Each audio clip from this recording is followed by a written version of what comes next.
Olá pessoal, tudo bem? Vamos aqui para mais uma aula, né? Dando sequência aqui ao que a gente estava estudando, nós vamos ver hoje a última revolta, né? A última revolta contra a monarquia de uma forma bem contundente, bem organizada, tá? Vai ser a última revolta, né? Lembrando que a gente teve lá aquele momento em que o império estava sendo governado, né? Por juntas trinas, juntas provisórias, né? Até que Dom Pedro II alcançasse a maioridade. Bom, em 1840, como nós já falamos várias vezes, né? Ele vai ter o golpe da maioridade. Ele vai assumir o trono apenas com 14 anos de idade, tá? Então, o que vai acontecer? Ele, inclusive, em algumas daquelas revoltas regenciais que nós vimos, você vê que o Dom Pedro até concede já um perdão, né, para alguma daquelas revoltas, porque em 1840 ele já estava no poder, já estava agindo. Um detalhe muito importante é lembrar que Dom Pedro II ele foi criado para ser imperador. Ele estudou muito, ele falou vários idiomas, mas eu vou deixar depois aqui que passar essa revolução praieira para falar apenas do Dom Pedro II, tá? Bom, para entender então foi a última revolta. Não é uma revolta regencial, tá? Mas é a última revolta que o Dom Pedro II vai enfrentar, de tentativa mesmo de separar, né? Uma revolta separatista, tentar separar do Império do Brasil, tá bom? Vou utilizar esse slide aqui, que foi feito pela Secretaria de Educação do Estado de Pernambuco, né? E ele é maravilhoso, foi o melhor que eu achei, nós vamos dar sequência. Bom, então para entender aqui, né, a gente está falando de uma revolta que ocorre no século XIX, né? E para ser específico aqui, nós temos a informação de que no início do século XIX, Pernambuco era a mais importante província do Nordeste, né? Seus políticos tinham muita influência no Rio de Janeiro graças ao açúcar. Desde a colônia, o Nordeste não deixou de trabalhar no negócio do açúcar, né? Não deixou de ser, nesse momento, mais importante, né? Outras coisas foram colocadas na produção, né? No Brasil, mas o açúcar não deixou de ser importante.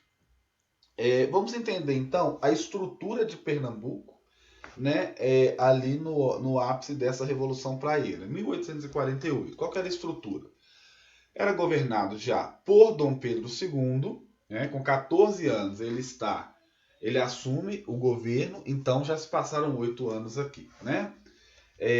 Então olha só, temos uma situação econômica e política de Pernambuco concentrada nas mãos das famílias Rego Barros, Souza Leão, Barreto e Cavalcante. É importante entender isso porque essa confusão toda vai se dar por essas pelas uniões de família, né? Pela união dessas famílias e pelas intrigas também que vão acontecer, tá? Então a gente vai ter muito graças a esses conflitos aqui e uniões.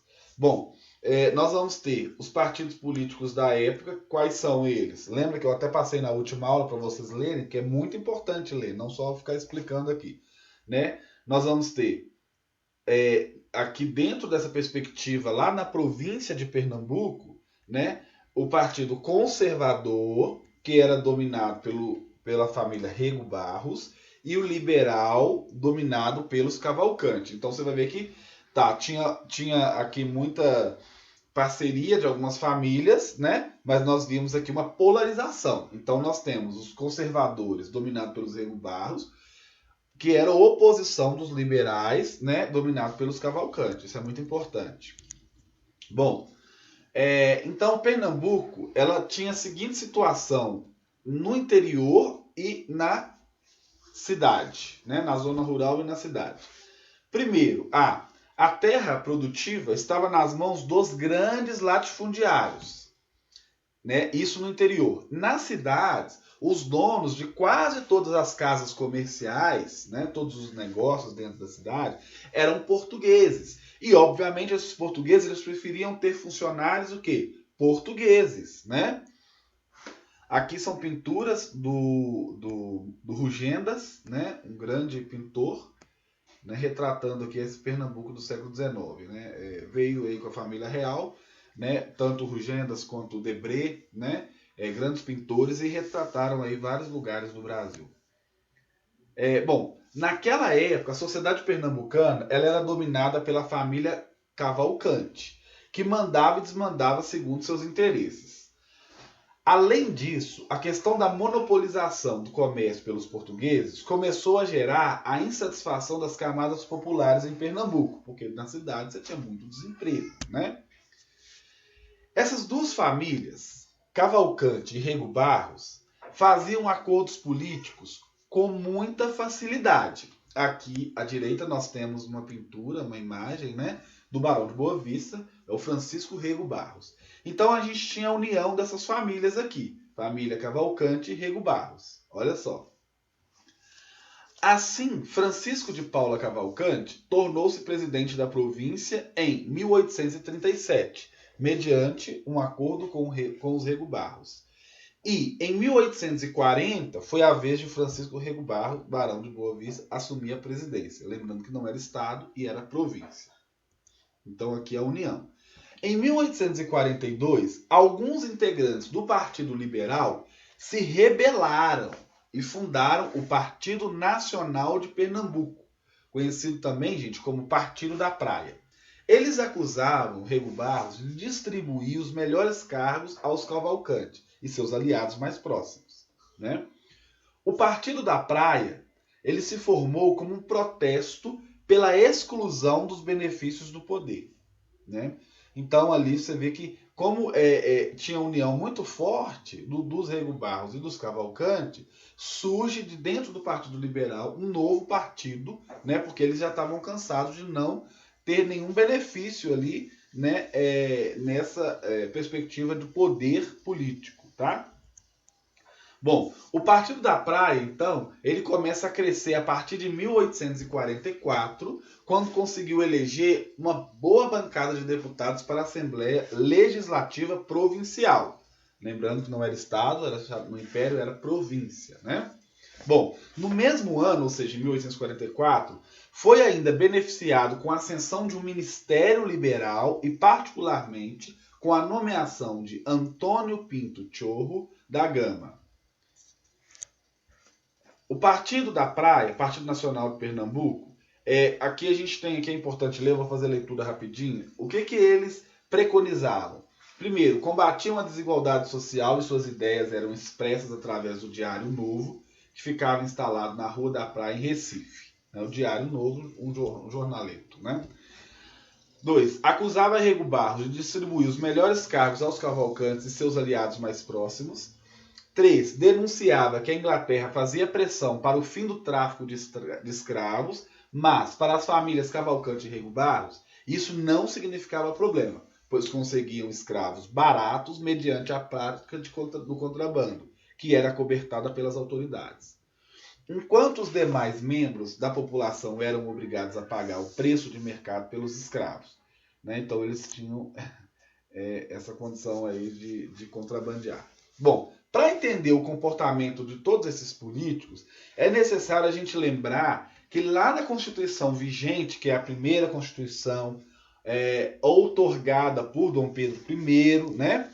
Ela ainda estava valendo, só era considerado cidadão quem tinha renda suficiente para votar e ser votado. Tá? Aqui do lado, o brasão da família real, tá? Aqui na nossa situação, Orleans e Bragança, né? Então, depois quando eu for fazer uma aula sobre Dom Pedro II, eu vou explicar aqui sobre o brasão, tá? Só não vou explicar agora, porque senão a aula fica muito grande. Tá tudo divididinho já. Bom, então, voltando aqui, informação muito importante, quem era cidadão era considerado quem tinha renda suficiente para votar e ser votado. Como era exigida a renda, só os membros das famílias de grandes proprietários rurais e de grandes comerciantes tinham posses para ocupar os cargos de deputados ou senadores do Império. Então, ou seja, só quem tinha money, cascalho, né, podia votar e ser votado. Então, obviamente, essa elite econômica é quem assumia os cargos de poder político, né, no Brasil, tá? E, obviamente, né, nas províncias. Bom, aqui é um desses líderes, né, líderes que foi o Chorro da Gama do Partido da Praia, tá? Vou avançar, senão a gente perde muito tempo. Bom, a Revolução Praieira, ela foi uma revolta de caráter liberal e separatista. Então caiu aí, né, numa prova do Enem, caiu em alguma questão que eu vou colocar para vocês. A Revolução Praieira, ela é de caráter liberal e separatista. Surgiu na província de Pernambuco entre 1848 e 1850. Né? Essa revolução ela teve início em Olinda e ela foi se alastrando para toda a zona da mata. Quando a gente fala zona da mata, geralmente é aquela parte que está ali ligada à Mata Atlântica.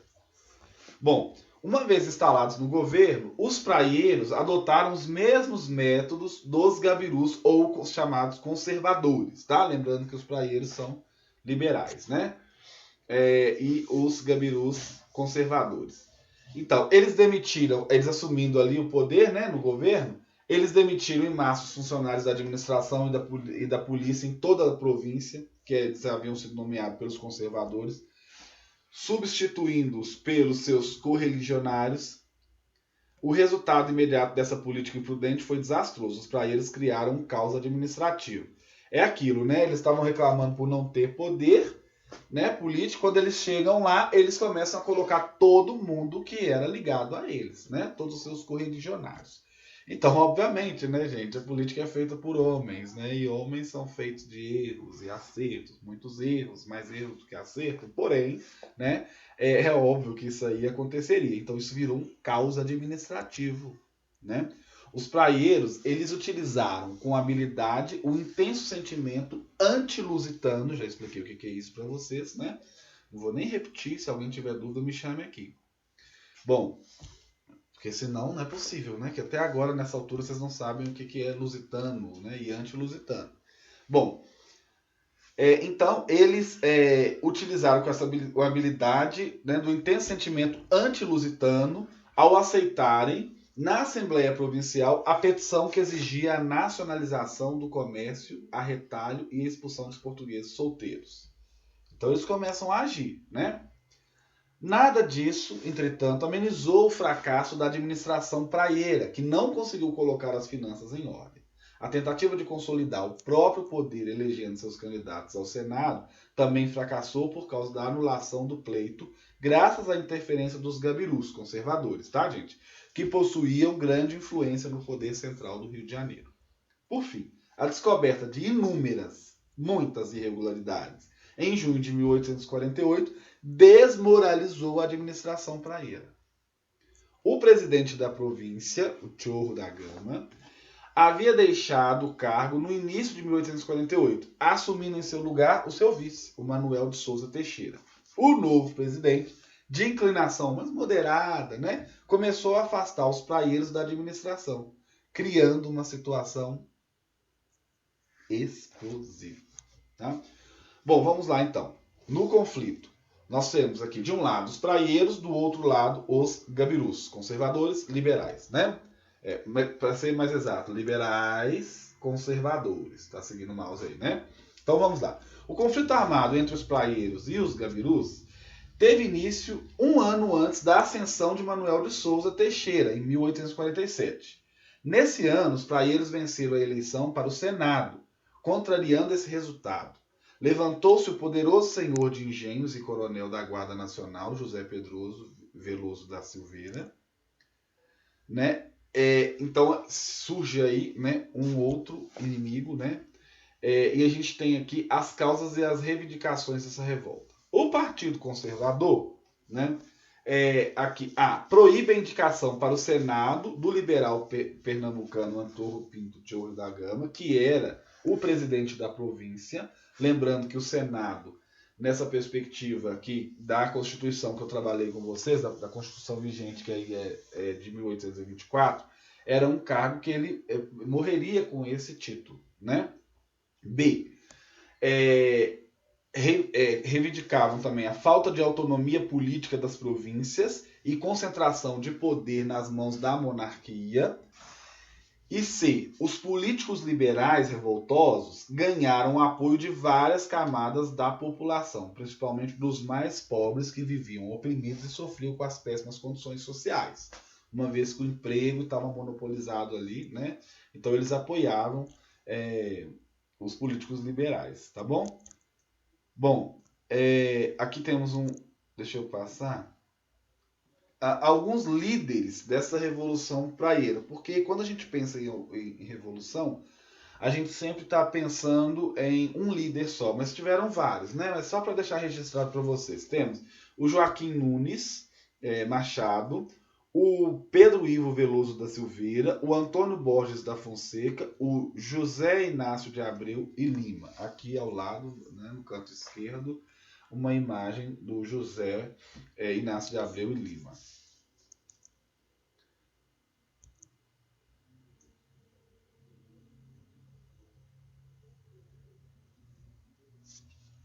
Aqui nós temos... Aqui, eu vou pegar aqui, senão fica muito grande, vocês vão ficar sem entender também. A partir daqui, ó. A rebelião obteve o apoio dos deputados praieiros. Aqui nós estamos falando, né? Dando aqui uma resumida, né?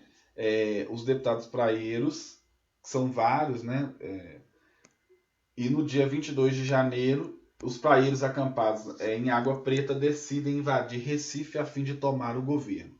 Para tal empreitada, as tropas rebeldes atraíram as tropas do governo para o sul da província. Assim, cerca de 1.000 homens foram divididos em duas colunas. Uma atacando pelo sul, sob o comando de Pedro Ivo, tendo como imediato Borges da Fonseca, e a outra desde Soledade, comandada por Félix Peixoto e Nunes Machado.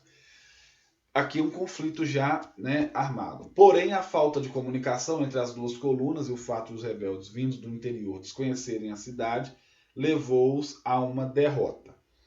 Vou avançando aqui, só para a gente entender essas nuances. Aqui está falando daqueles 4 líderes, né? E do momento já de conflito.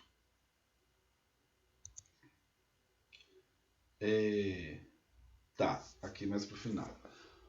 Mais para o final. Foram denunciados 18 envolvidos em sentença do chefe de polícia, Cláudio Manuel de Castro, datada de 30 de maio de 1849. Maximiano Machado, que estava ferido, foi preso no Engenho Pureza, em Pernambuco, sendo libertado logo depois, mediante um habeas corpus. Em Areias, os principais líderes foram presos, com exceção de Joaquim dos Santos Leal, que fugiu pelos sertões, e Luiz Vicente Borges, que se ocultaram num porão do sobrado de Francisco Jorge Torres. Em 1851, os implicados foram anistiados, voltando mais tarde a concorrer cargos públicos, né? Então, aqui com o fim, né, obviamente não conseguiram fazer a separação, né? Ainda Pernambuco pertence ao Brasil, não é mesmo? Obviamente eles não tiveram sucesso. Mas nessa tentativa, né, acabou aí também com a anistia.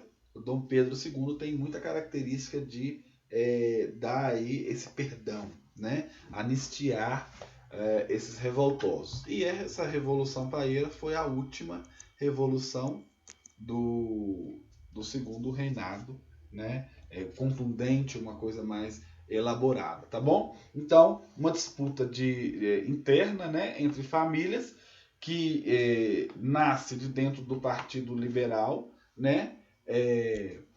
Um outro partido, e aí eles vão tendo esses problemas que aqui eu citei para vocês, né, de interesses políticos, né, e a representatividade desses interesses que vão entrar em choque com toda a estrutura política lá em Pernambuco. E aí a gente tem essa revolução praieira de caráter liberal e separatista que não consegue efetivar, né, todo esse processo de separação. Tá bom? Então, por hoje é só isso, tá? Por favor, a aula anterior lá, leiam, né, as páginas que eu pedi. É muito importante para a gente entender todo esse contexto e, inclusive, ajudar nessa aula, tá bom? É um complemento uma coisa da outra, para a gente entender o contexto histórico. Meu forte abraço, fiquem com Deus e até a próxima.